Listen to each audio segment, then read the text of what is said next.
yung pagmamahal ng pastol para sa kanyang tupa na iiwan ang lahat para lang hanapin yung naliligaw. Kahit ano pang rason natin sa ating buhay, kahit na ito ay kinahihiya natin ng lubos, kahit na tingin natin sa ating sarili na hindi na tayo karapat-dapat mahalin, ito ang paalala ng paghahanda sa panahon ng Adbyento. Hindi tinitingnan kung gaano ka kadungis, pero kung gaano ka pa rin kamahal-mahal kahit na ikaw ay isang makasalanan. Kahit na tayo ay mahina, ang tinitingnan, paano ka pa rin mamahalin ng lubos.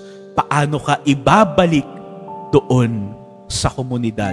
Paano ibabalik ang nawawalang tupa. Kaya mga minamahal kong kapatid, sa pagpapatuloy ng ating pagdiriwang, hilingin natin ng grasya mula sa Panginoon na kahit sa ating mga kahinaan, sa ating pagkakasala, naway huwag tayong malayo sa Kanyang tingin at lagi tayong ilapit sa Kanyang pagmamahal.